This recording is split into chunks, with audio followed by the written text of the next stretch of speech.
Hey folks, Kilt-Man here, Kilt-Man at your services. How are you all? Hope you're doing very, very well. Now, as I promised, here's a review of 1957's classic retro vintage sci-fi horror big pile of absurdist hokum, the Monolith Monsters. Yeah. No folks, I love this movie. I have already mentioned it in a previous video, but now I'm going to go a lot more in depth on this.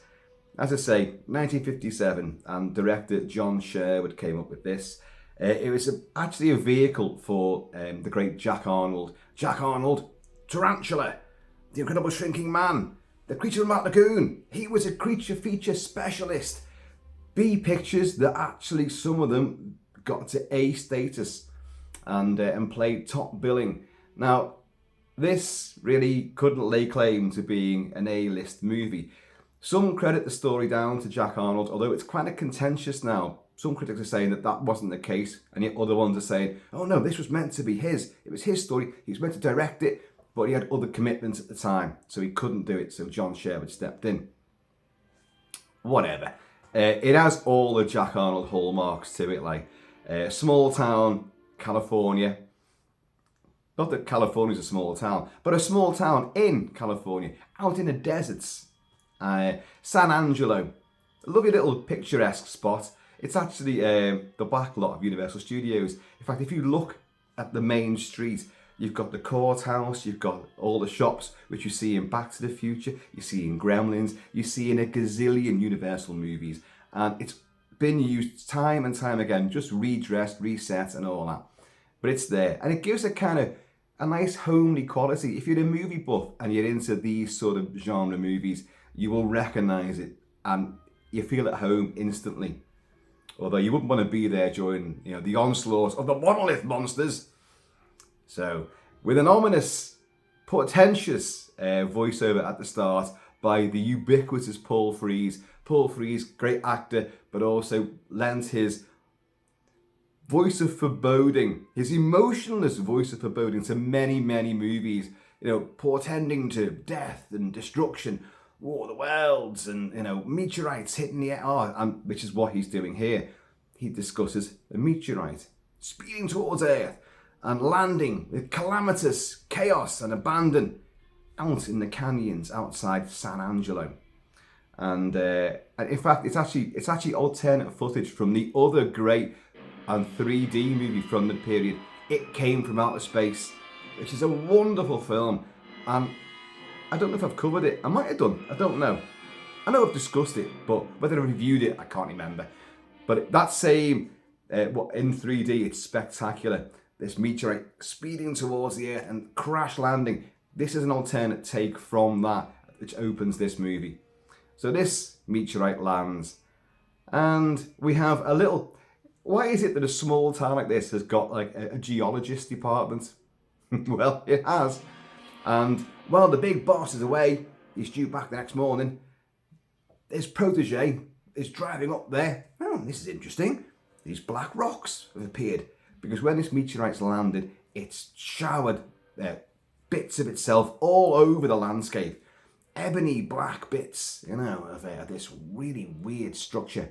And so he picks one up and he takes it back. Very interesting, this little black shard.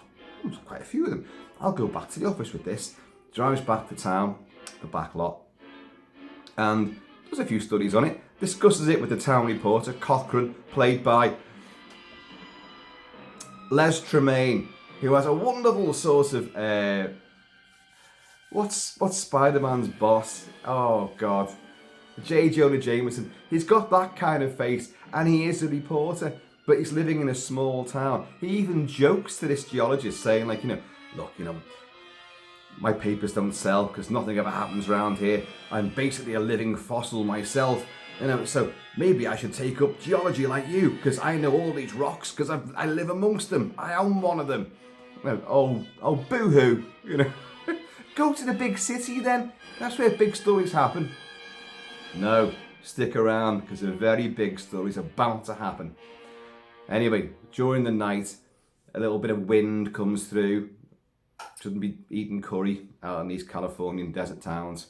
Has a terrible knock-on effect. and a jar of water spills on this rock, and oh, something strange happens. So this geologist guy comes down, puts the lights on. What's happening? And this rock's fizzing away. Whoa. And we cut away. And then the next we know, our hero arrives, Dave Miller. You'll know he's called Dave because literally every single sentence that anyone says to him in this movie, they will either start it with Dave, or they'll have it end with Dave, or Dave will be liberally sprinkled in between all the adjectives and stuff. You know what, Dave? Dave, have you seen this? Dave, you can't be serious. What are you trying to tell me there, Dave? Now listen, Dave. Oh my God, play the Dave drinking game with this movie. You'll be wrecked. Within 20 minutes, you'll be on the floor completely. Speaking of drinking games, I've said Dave quite a bit there. Dave? Cheers, Dave. Oh God.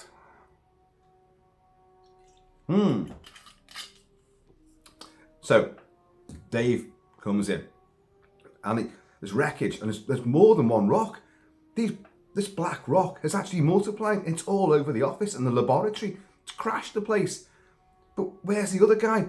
Then he sees him, and he's standing with his back to him down the corridor. I forget the guy's name, but it isn't Dave. Walks up to him, turns him around. Well, he can't turn him around because when he looks around, the guy's petrified. Not terrified, petrified. Turned to stone. Because that's what this meteorite rock deposit does. When this is what we find out through the course of the investigations that these people go on. That when the shards of this meteorite get wet, they grow. They grow and they grow. And then they fall over, and then they break apart and make more of themselves. But if it's still wet, then all those shards will grow and grow and grow. And then they'll fall over. But if a human being comes into contact with it during this phase of wet regrowth, they'll be turned to stone. It's like the rocks are like gorgons, you know. How does that work out? Well, I'll tell you how it works out, because, you know, we're going to go through a fair bit of this movie, but let's just get the actual plot out the way, right from the word go. When these rocks get wet, they grow. They go big.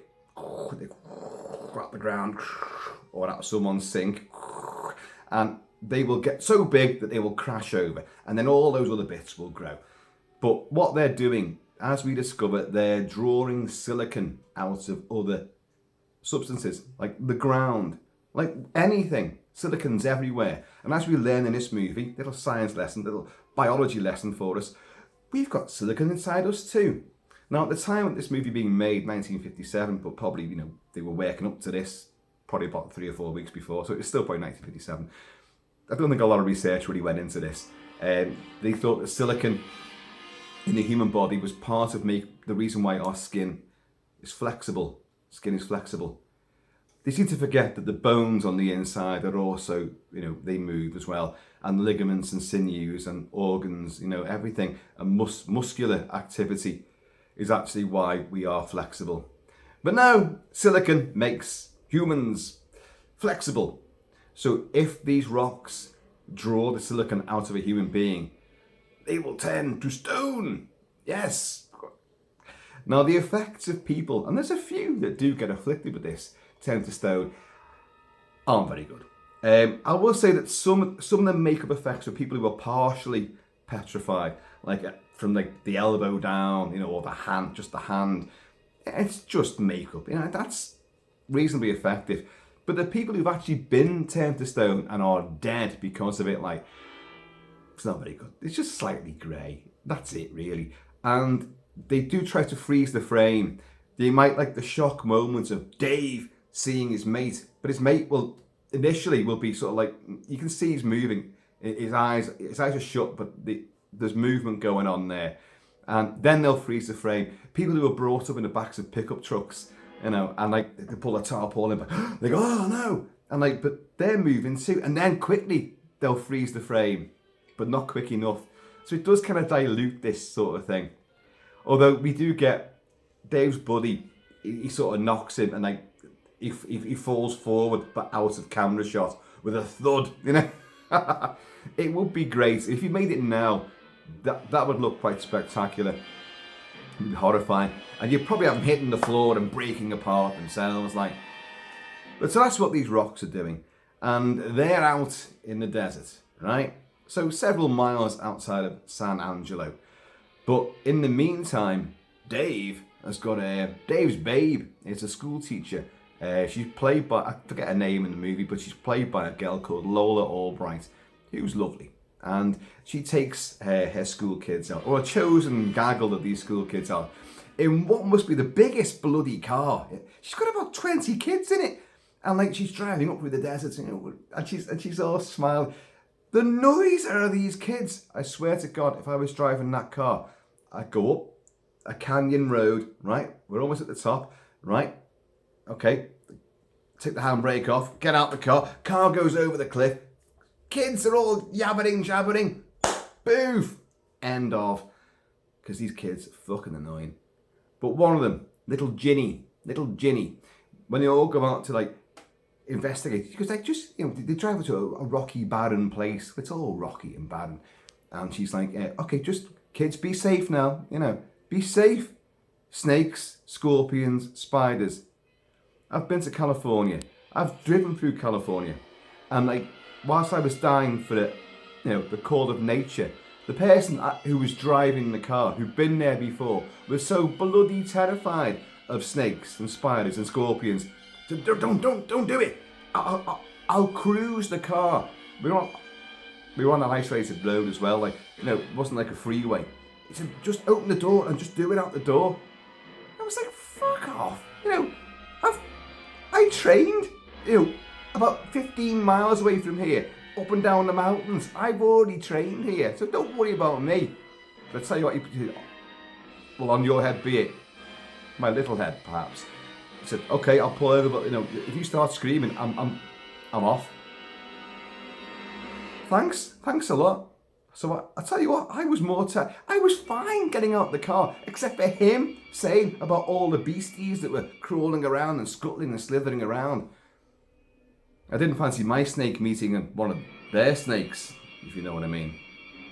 So, talk about petrified. My piss was completely frozen. I was like, I'd snap it off the end. God. So yeah, she allows these kids to go rooting around, you know, in this rugged terrain, which does seem slightly, you know, delinquent. But little Ginny finds one of these rocks herself. Oh, this is interesting. And she's been looking at bugs. Oh no, they're lizards. Little lizards are playing around, and she's describing, you know, are they together? Well, yes, they sort of are. And then in a, you know, one of those little really quaint, cozy, but also complete load of old blarney. You know, you've got a partner, haven't you? You've got a boyfriend. You and Dave should get married, because lizards get married, as you've just said. And it's like, maybe you're right, Ginny. Oh, dear God. Anyway. So now, but we kind of know what's going to happen here. She's got one of these rocks. Oh, Jesus Christ. And she takes it back home, obviously. So the next call that we get, after Dave's assistant has been studied by the town doctor, he's like, yes, it's as I thought. He's been turned to stone. I don't know what could have done that to a man. But these weird rocks are all over the place. And like, yeah, well, I don't know. They're just rocks. Like this one here. Like this rock here. Yeah, it's just a rock. Nothing happens. I'm not turned to stone. So it can't be nothing to do with that then, can it?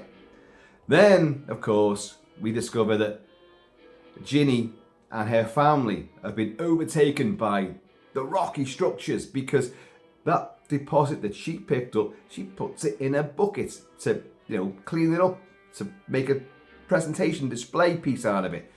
So we go up there now, and we've already met her mother, by the way, is played by, I haven't written the name down, but anyway, the woman who plays little Ginny's mother, she's doomed anyway, this mother, she plays Mrs. Spool in Psycho 2 and the flashbacks in Psycho 3. She's Norman Bates' real mother. She's the one in Psycho 2 who gets the shovel on the back of the head right at the end. Boof! Oh my God. And And you recognise it as well. She hasn't changed that much through all those decades. It's just great to see someone like that, in one of his earlier movies. And so obviously this rock's been in this bucket of water. Chaos has ensued. So we now have, I think, the town doctor. We have Dave, of course, Lola Albright, his girlfriend, and I don't know. I think one of the chief of police. He can't be very busy either. Because if there's nothing to write about with the town, paper, the reporter there. If there's nothing to write about, then there's no crime happens there. So this poor jackass of a, chief of police suddenly has to do things. He ain't too happy about that. And they arrive at this house right out in the middle of nowhere. And there's a very similar vibe here to one of the great sci-fi horror movies of the 50s. Them. I've covered it a lot. The Giant Ants. Yeah, I love that movie. It's one of that and the Thing from Another World are the two greatest retro sci-fi horror genre offerings from that decade, from that era, which has been the Silver Age. They are peerless masterpieces. And the opening of them has a little girl lost, picked up by two California highway patrolmen, or the rangers, I can't remember now, anyway, whatever it is. And they find her, she's traumatized, and they drive out to the mobile home, which is her parents were at, and all the back of it's ripped out, and the mystery of what happened to them, and why is this little girl in she's comatose, something so horrifying has happened to her. And that's what you get in this sequence. This house is all blasted out, and there's all these rocky shards everywhere, but they're big, they're like spires of ebony.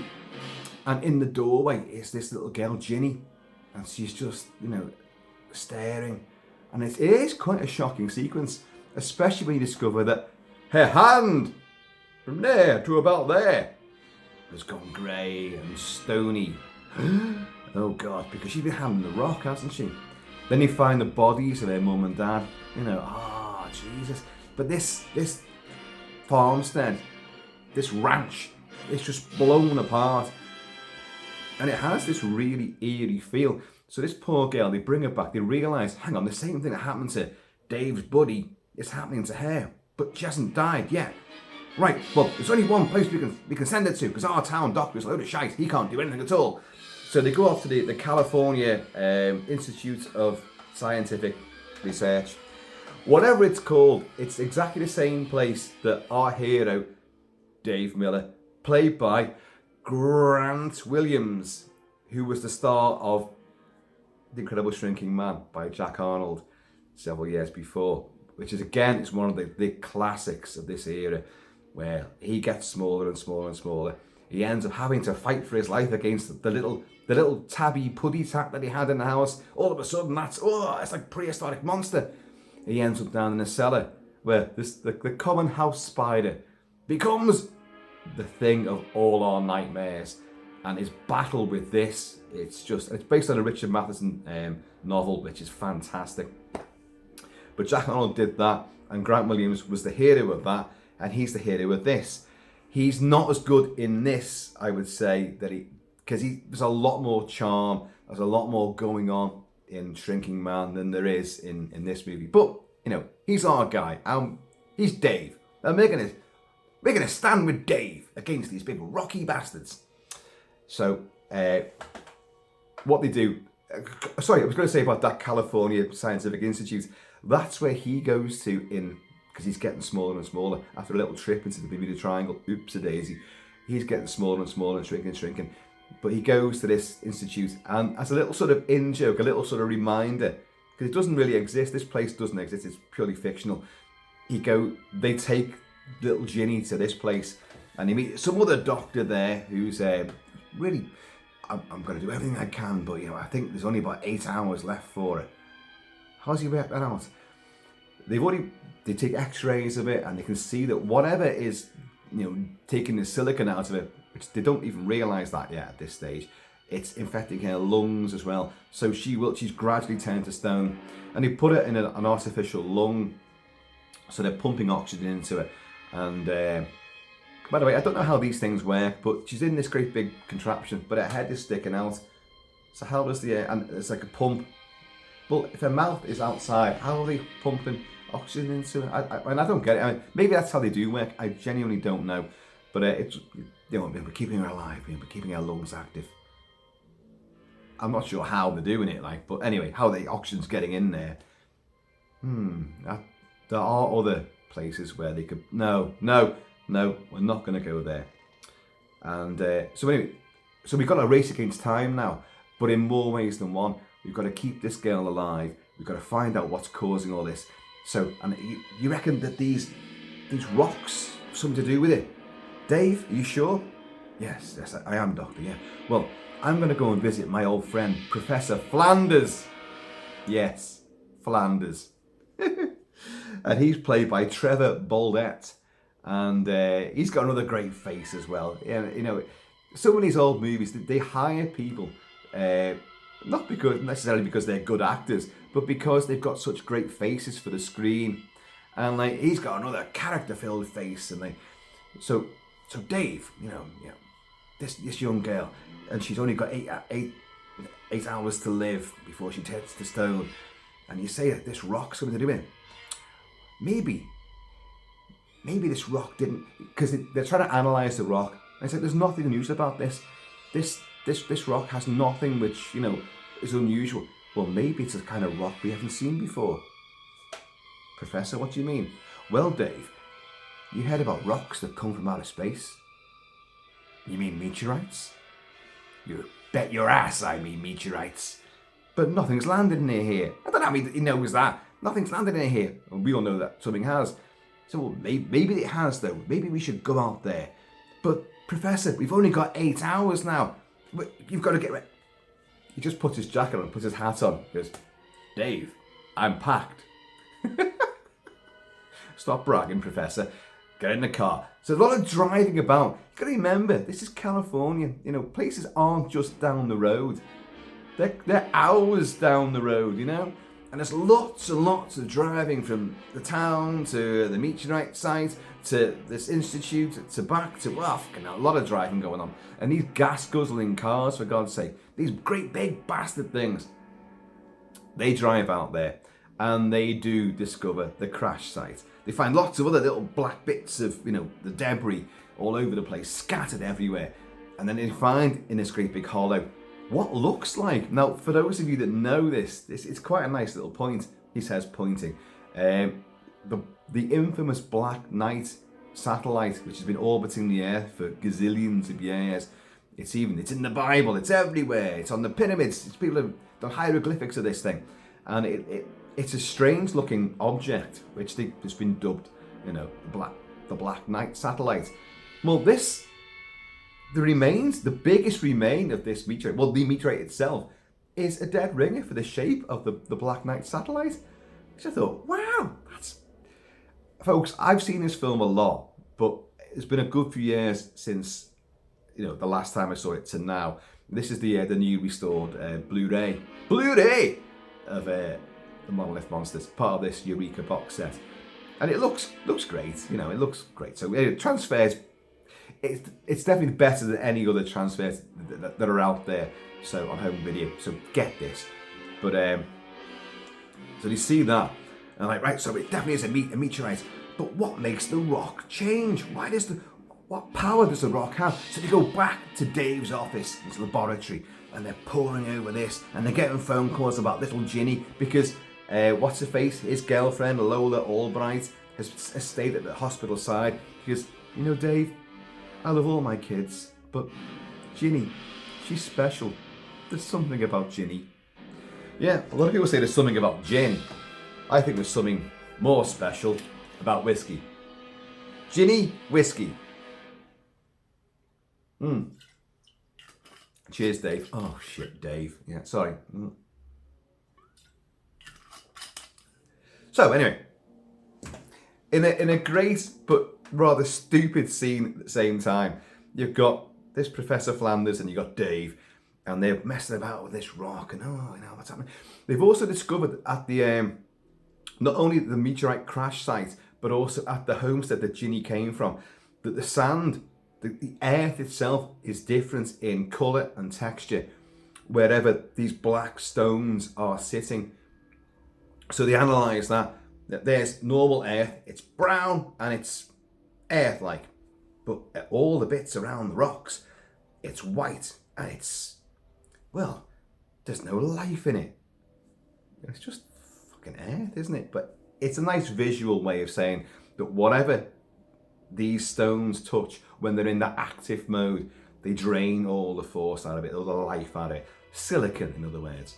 So they're sitting there and they're messing around with this bloody rock and these bits of earth deposits, and they're, oh, I just can't work it out, Dave. And they're drinking coffee. There's a big point made about coffee, Dave's coffee, you know. And anyway, it goes on, and the professor gets a hammer and chisel, and he just goes, boosh! And a big piece of the rock goes, whap! And flies off into the sink. And like Dave looks up, and Professor Flanders just goes like, I'm sorry, Dave. I think this is just, it's got to me. I'm getting very frustrated. I am so sorry, Dave. Don't worry, Professor. You need some more coffee. You know, Professor, my girlfriend, whose name I've forgotten, but she's played by Lola Albright, she says, like, you know, that's why I've been a bachelor for so long, because no one could live with a guy who's so grouchy after drinking the sludge that he makes and thinks is coffee. You're so funny, Dave. But yeah, give him another cup. Anyway, so he gets the cup. I'll refill that. Chucks the old stuff into the sink. Fizzing takes place. Dave! Professor, Dave, look at this! And all of a sudden, that little sliver of rock, that thing there, sitting in the sink, suddenly becomes... Look at the effects. They're just as good now. In fact, the effects I'm doing there are better than what you see in the movie. It starts growing, which is just someone sitting under the sink and pushing this rock through. But it doesn't matter, it's still like you, oh wow, and it's all fizzing, there's foam around the base of it. Dave, but what did you do? What activated it? I just threw some coffee. What's coffee? Oh, it's just water, flavoured. Water! That's the thing, it's water. Suddenly it dawns on him. But at the same time that they get this sort of realisation, a fucking big rainstorm hits the entire canyon, the entire valley, and San Angelo. Great big downpour. But they're still sitting there like, it's water. Oh my God, that must have been it. Little Ginny must have put it in a bucket of water, and what's his face has done whatever and probably pissed on it. I don't know what he's done, but water's been involved, and that's what killed him. Right, and then, yeah, water, Professor. And then the rain's battering against the window, and suddenly Dave just goes, Professor? Because this meteorite's out there, and there's tons of these shards all over the place. So then you get, what is the thing about this movie which really makes it work for me is the totally surreal quality of the alien invasion. It's an invasion movie in almost every aspect, except for the fact that the alien invaders aren't monsters as normal. They're not trying to take over the world by any sort of intelligence. This is just an ecological device. It's a rock. It's a rock. It can't help what it's doing. It's not choosing to kill people. It just has its own process of evolving and killing everything in its path.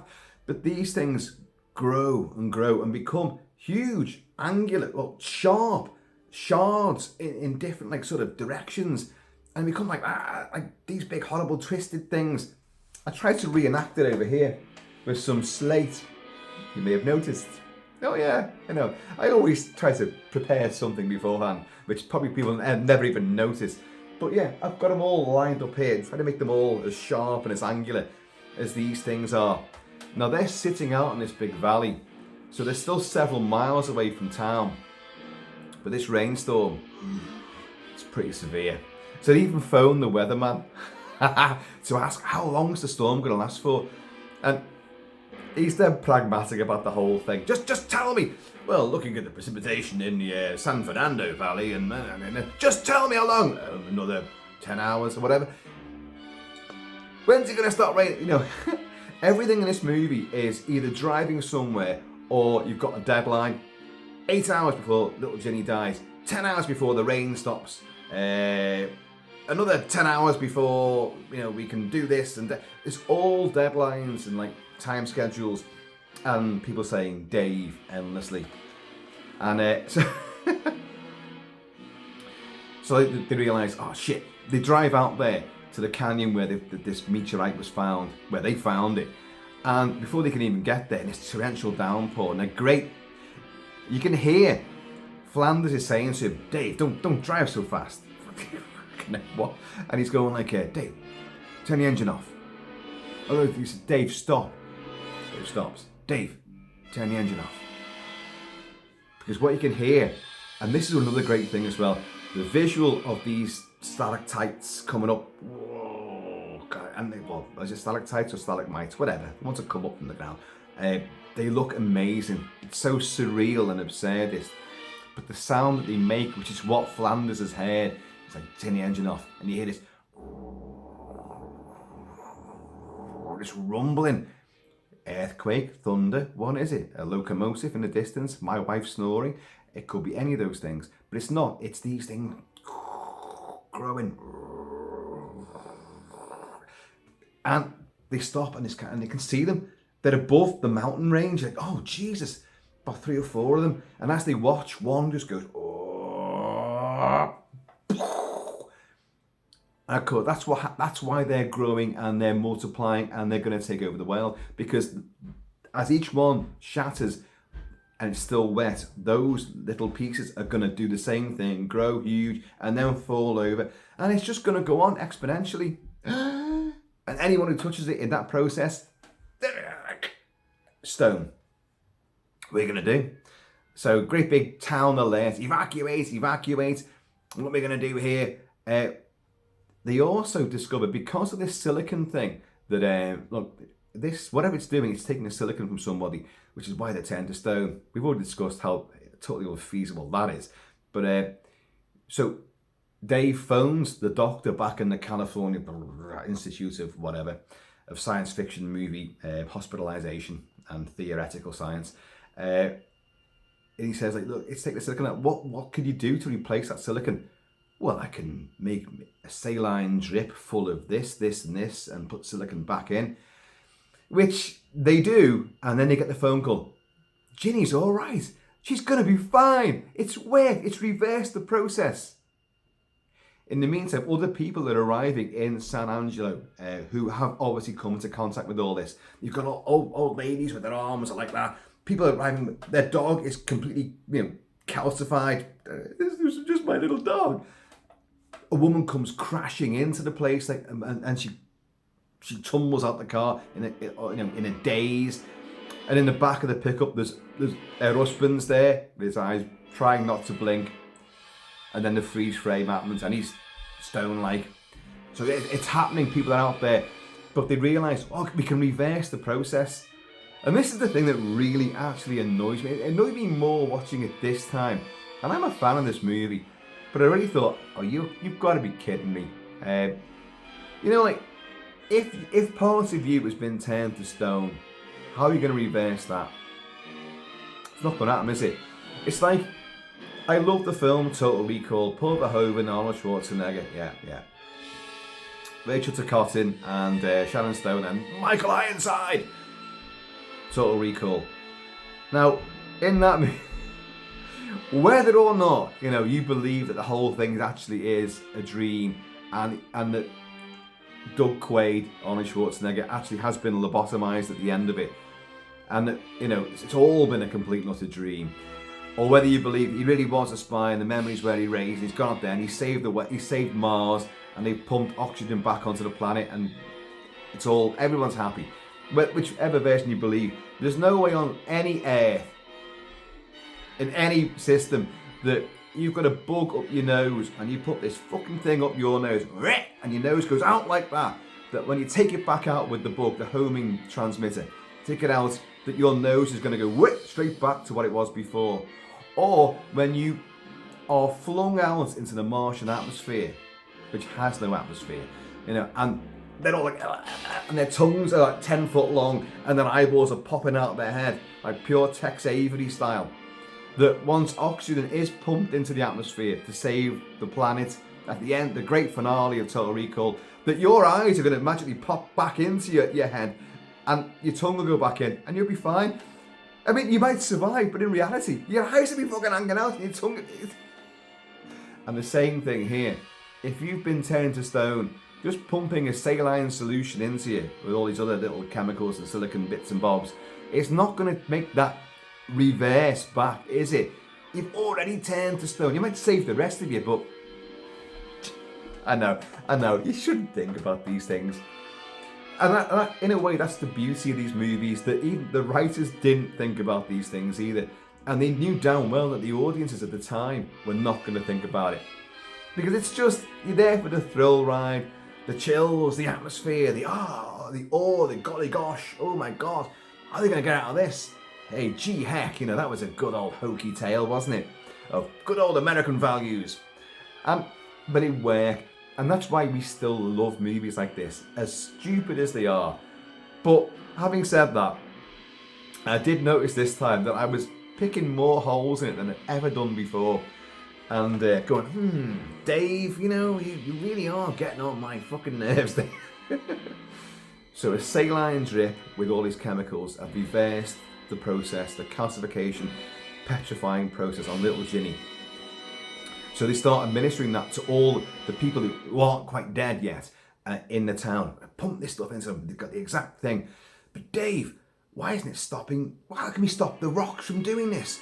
We can't just pump this stuff into everybody. The rocks are getting bigger and they're coming closer. Because you've still got that fucking deadline as well. They're coming out the end of the valley. This big, deep sort of like Grand Canyon style canyon. Grand Canyon style canyon. I really should think what I'm going to say, shouldn't I? And so you've got them. When you look at the long shots of this, which do look impressive, and we see some, model shacks and buildings and cars where Dave and the professor are watching all this, and these great big structures, these huge spires, these ebony cathedral-like spires and turrets of stone come cascading out of the valley, and then they tumble in slow motion and destroy these model buildings. It still looks very impressive, but the problem you have with it, these things, why is it only about 6 or 7 of these things all the time, like he says, holding 10 spires up, when they should have them going back and back through the valley. They should be climbing up over the canyon walls. Budget, I know, but you kind of notice it now when oh my god, but it's the same stock shot of these tumbling and falling into different locations and different terrain, but it still looks terrifically surreal, absurdist, and kind of frightening, because they're not it's not a werewolf, put a silver bullet into it. It's not a vampire, drive a stake into it. You can't set it on fire. It's just stone. It hasn't got a purpose. It hasn't got an agenda. It kind of reminds me a bit of Doctor Who. Some of the early John Pertwee and Tom Baker Doctor Who episodes, and also it's got that kind of science has got to find a way. We've got to study this and work out what's happening. And it is kind of, there's a bit of, intelligentsia going on here, although it's kind of diverted by hokum and bedlam and mayhem, all those M's. And it's still great good fun though. But so these things are getting nearer to the town. Well, what are we going to do then? What is stopping it? What was in that drip that the doctor in California, in the city, gave to Ginny? Let's go through the formula again. You know what it is, folks? It's salt water. Yeah, the saline drip itself, salt water. The salt in that water has reversed in humans who've been turned to stone, which is ridiculous. But it halts these rocks in their growth sort of phase, stops them growing, stops them falling over and multiplying. So, and they work this out. Now, wouldn't it be convenient to have the valley floor, when it comes out of the canyon and where San Angelo is actually situated, And you've already heard it mentioned that they foreshadowed this, and it quite cleverly as well. Mother Nature, why would it leave a dry salt lake here? What purpose does that serve? Ridiculous. It's completely useless, unarable land. So they're built on a huge salt flat. Well, that's one thing. Very, very conveniently, so you've got this canyon that these things are sort of wandering and falling down, then growing even more and getting closer and closer down the valley to the town. But in the next valley, there's a great big dam, a multi-million-pound dam, a Hoover Dam style situation. So they realise if we blow the dam up and release the water, it's going to cascade down that valley and it's going to come right down into the dry salt lake, and you're going to have salt water, and it's going to form a barrier, like a fire break, a big barricade, and it'll stop them in their tracks. These emotionless towers of stone, which are hell-bent on destroying mankind, although they haven't got a fucking clue what they're doing, really. And, right, let's do that. But we're going to need the governor's okay. He's got to okay this, because it's a private enterprise. You can't just blow it up. So, Hero Dave, decides, well, fuck it. Let's get all the dynamite we can from the salt mining company, which is also just there as well. Everything is just there. Salt mining company, big dam, salt lake, and the threat is right there. All right, there you go. And the victims are all situated here, It's all very convenient. And but they do blow up the dam. They're trying to get through to this governor, and we haven't got him yet. He's in his car. Apparently, he's going to the airport. He's coming here. He wants to see the disaster zone firsthand before he makes a decision. But Dave's like, we can't wait that long, because again, you've got another fucking deadline. We've only got literally minutes before they pass the threshold, and we can stop them there. So Dave takes matters in his own hands, and they get all this dynamite, and it's a great sort of, it's quite a lengthy sort of montage of these men scurrying around. One of those guys, by the way, these workers, and he's carrying all the boxes of dynamite. He looks like the great Clint Walker, the muscle-bound, towering Clint Walker in so many movies and TV movies. Wonderful, wonderful actor. And I meant to check actually if it was him in like a bit part. It could be. At the time of me recording this, I haven't checked, so I don't know. But it does not look like him. It doesn't say a word like. But so they set up all the dynamite, and they're waiting for the word from the governor. But he's in the airport now. We haven't got time, says Dave. We haven't got time for that. Blow it, hit it now. Boom! Wattle Dam gets blown up, and the water becomes a slow motion cascade, and it will come down the valley, and these rocks, these great big giant rocks of ebony, intergalactic ebony, are collapsing. I'm tempted to say they're striding down the valley, but they're not. They don't move. They only move upwards when they grow. They haven't got legs, so they just grow up and then fall over and then make more. It is a kind of crazy evolutionary process, and it is kind of scary because it would be unstoppable. Oh, by the way, the rain has stopped. The big rainstorm has stopped. So Dave's like, why are they still growing? Because people are coming into the town. No, there was no rain. The things collapsed, destroyed all my livestock, destroyed my entire, my house. Everything's gone, and my kids are all turned to stone and all this. And they're going, but was the rain still? No, it wasn't raining. It was completely bone dry. So Dave's gone up to look at this. This is earlier on, and he's like, well, why the hell are they still doing this? And he puts his hand in the ground and just digs about that much, and there's all water under there. Now, whether that's the rainwater that's come down and it's still, as a level underneath, could be, but it's enough to keep these great big, rocky bastards growing and being ever more ominous and dangerous, looming on the horizon. And a bit like the tarantula at the end of Tarantula, Jack Arnold's great arachnid horror movie from the earlier 50s, where it's coming down the highway, coming towards the town. And who saves the day? Yeah, Clint Eastwood. Yes, Clint Eastwood is in the jet, which fires the napalm, which destroys the spider. We've got Clint Walker, perhaps. We haven't got Clint Eastwood. The jury's out on whether that's actually Clint Walker, but I don't know. I like to think it's him. And he's a huge fucking rocky structure himself, like. So this water comes cascading down, and it does halt them. It halts it. It forms like the opposite of a fire break.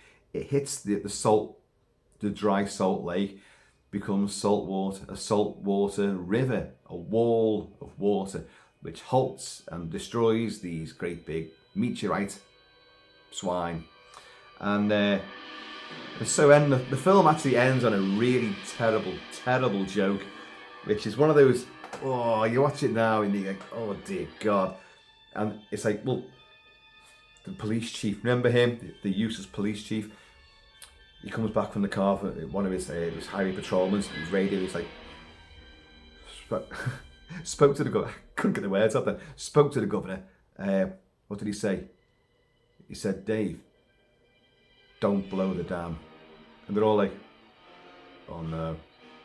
And then he goes, unless you really think it's necessary. And then in a line, they're all there. The girl, Dave, Professor Flanders, the doctor and all that, and like the town newspaper man. And they all go,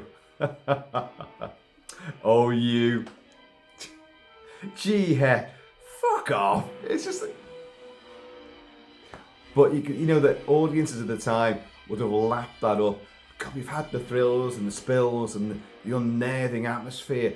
Are we going to get away with it? Will Americans save the day?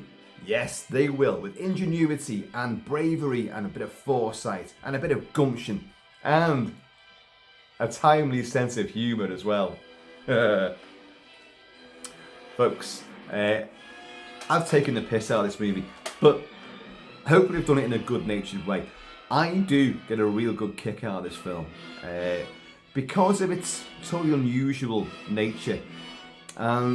It's cited, there's a big book in that box set there, a big booklet with a big essay written by this guy who discusses all the three films, but he goes on about the eco-nature of this particular movie, where in the face of all the invasion movies which were happening at the time, which so, proliferated at the time, and of course, Reds under the beds, they were all it was all feared of Russia and communism, and so all these films were kind of dressed up versions of what Americans are really terrified of. And but this isn't really like that. It's also like it's like almost like a proto eco warning. It's one tangent to take, one perspective to embrace, I suppose, but because it's just rock. It's just natural. It's not natural. It's just strange rock. It's part of the terrain, the landscape, albeit unearthly.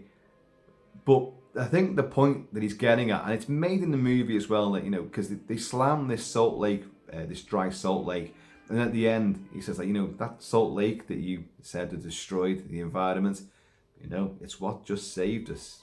And they're like, yeah, Dave, you're right. So there is elements of this, but elements of the ecology and nature and man's sort of interference with it all. You had that with King Kong back in 1933. You certainly had science going awry with Frankenstein, and many other Mad Professor movies, and you've had it with the likes of The Creature of the Black Lagoon as well, which Jack Arnold did. Man should not be interfering with remote places and trying to just to further his own notoriety and education, and also big business and showmanship. King Kong and Creature of the Black Lagoon, they both some guys want to exploit these natural things that they found, and then it's obviously nature fights back. So I think the point they're trying to make there is that that's what's going on. But the weird thing about this movie is that town could have been destroyed, and yet, and the governor, didn't actually see what happened. Well, these rocks haven't gone away, have they? They now know how to combat it, but you've still got a lot of these towering structures which are probably going to fall over, but they're going to be stuck in that canyon. What a great big tourist attraction that's going to become. that town, little Angelo, is going to become, a mecca for tourists and for scientists and boffins, and the military are going to use this and exploit it. You think about it, the Monolith Monsters could have gone on to become a huge, huge franchise. It could have become like the Jurassic Park of its time.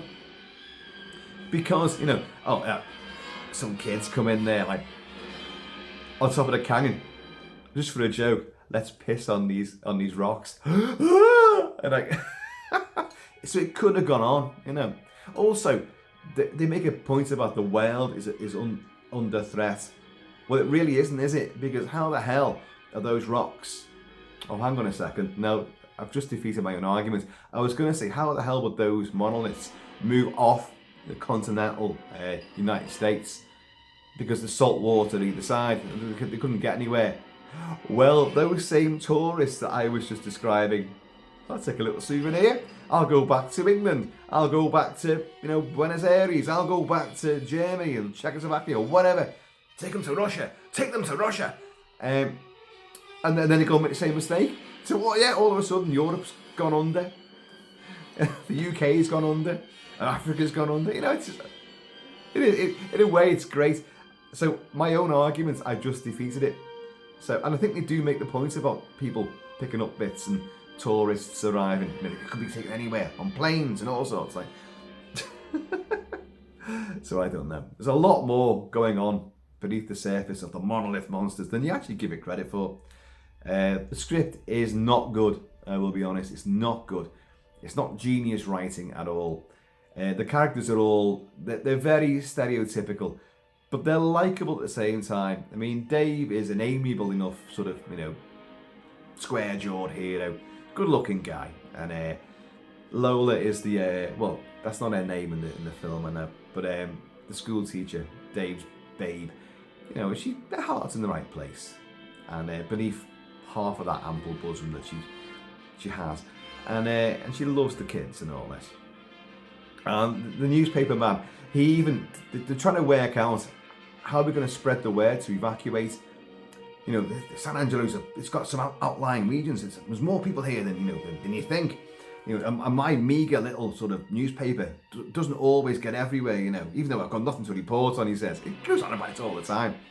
Well, the structures that the monoliths have took down all the telegraph and phone lines. So all of a sudden they can't get in. They've got to use the police radios, but they can't get in touch with people who live outside the town. So it's like, this is the police chief and this guy. What's his name again? Oh God, Cochran, the newspaper guy. He just says "Come with me, chief. There's an old-fashioned method I know. I might not be able to reach many people with my stories across the world, but I can certainly reach everyone in San Angelo." And he cut this little paper boy on his bike, calls him over. "Bobby, come here, Bobby. I want you to get everyone get all your friends, everyone who's got a bike, and bring them here because we've got a job for them." But Mr. Cochran, if I tell them they've got a job to do, they're going to know how much it pays. And the police chief goes "Listen, Bobby, this is national security. You tell them the chief of police wants them all here now, and they're going to do this job whether they like it or not." "Yes, sir." And then you get this montage of them printing out a big letter saying, "Evacuate! Monster rocks are heading your way." And they get them all printed off, and all these kids are riding off on their bikes to tell everybody in the vicinity. But you get a little stock shot of the police chief and the newspaper man, and he goes, "You know what? Kids today, they won't do anything without getting paid for it." Well, would you? For fuck's sake, you do your job because you get paid for it, don't you? I don't know. Cheers, Dave. Oh, by the way, I do have the main theme of this movie. I've been playing a lot of monster sort of tracks here from Tarantula, from The Beast from 20,000 Fathoms, other stuff, Gorgo. But I do have, where is it now? I do have it somewhere. The Monolith Monsters main title. very similar to Tarantula, and it's Fred Stein and all that. Not Frank Skinner, I think, on this time.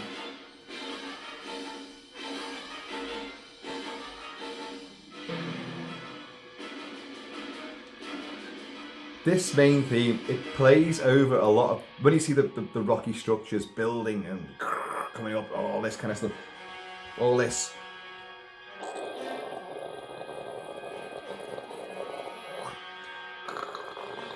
All that kind of thing.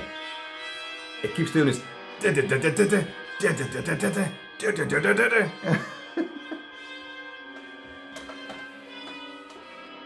Monolith Monsters is great fun. It's not a long movie, you know. You're definitely talking sub 80 minutes, and it's good. It's enjoyable. There's a certain degree of atmosphere, especially the early scenes. As in these movies always seem to work best, I think, mood-wise and mystery-wise, during the opening sort of third, when people are trying to work out what's going on. More people are getting killed and things are happening, and you still don't really see what's going on. But it always works best then, I think. Once the monster's out in the open, and that's the thing about this movie, they don't do it at night. Well, you've got the rainstorm where you see them in the darkness, I suppose, then. But most of the shots of these rocks, the monoliths forming and seemingly, you know, I was going to say charging, but they're hardly charging, are they? They're coming down this canyon.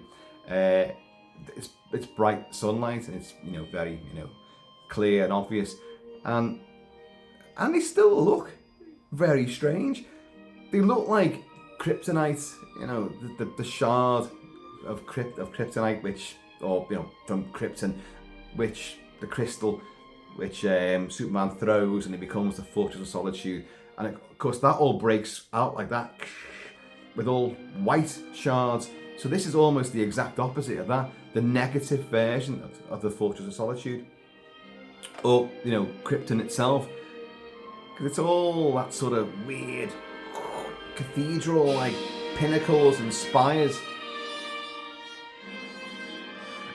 And that bit of music there is from Gorgo, but it's very similar to how this film ends, where they're all going, gee, yeah, might have guessed you'd make a joke at the end of it, but hey, we all pulled together, didn't we? And Dave, you saved the day. Dave, you're the man. So there you go, folks. That is the first of 3 reviews from this box set. There is Man-Made Monster to come, and also Monster on the Campus. And we're going to have a lot of fun with those as well. These films have great elements to them. They have thought-provoking ideas. It's how well they work with them, and how well you think about them afterwards, you know. Or are you just going to kick back and have fun with some nostalgic, you know, irreverent, absurdist sci-fi horror hokum? Whichever way you look at it, it's not much of your time to be devoted to it, but it's time well spent, because you're going to enjoy the hell out of these. And the Monolith Monsters it's great. It's completely weird. You've never seen monsters like these before. You just haven't. But, and, you know, there's probably a good reason for that. Because they have no personality. You know, you're terrified of a towering rock. Oh, quick, get some salt water. Whoosh. Fuck off then, go on. Beat you. Yeah. But no, it's good fun. So folks, there you go. That's the Monolith Monsters, directed by John Sherwood in 1957. Now, I said before about Jack Arnold was meant to be the guy doing it. You'd have to listen to the commentary and read the book to work out really how that came about. Because there's a great commentary on this movie from author and commentator and film critic Jonathan Rigby and someone else, Kenneth Lyons, I think his name is, and it's great. It's great. Always good value. Listen to commentary tracks on these old movies, and they have a good time watching this, and it's very, very enjoyable. So, you know, everything's great. So there you go, folks. I've said way too much about a film which probably most people don't really give 2 shits about, but there you go. Cheers. Oh, and up yours, Dave. Oh, Dave, oh God. seriously, what is the thing with saying this guy's name all the time? Nobody else gets name dropped all that amount of times. Nobody, ever. In the history of people saying things to other people, you don't mention their name all the time. Except in Lethal Weapon. Riggs! Riggs! Riggs! Riggs this! Riggs! Riggs! Riggs! Folks, I have been, always shall be, Kilt-Man. And this was just meant to be some irreverent fun. So please, take it in the spirit with which it's intended. This film is great. I have a great time with it, and I do recommend it, without a doubt. But it's also fucking stupid. So, I'm going to see you all. Namaste. And by the way, I hope you appreciate, what I constructed here from slate and other weird oddments. It wasn't easy. And, there was a few accidents. A few of them have dropped into the little bowl of dog water. Oh my God, what's happening here?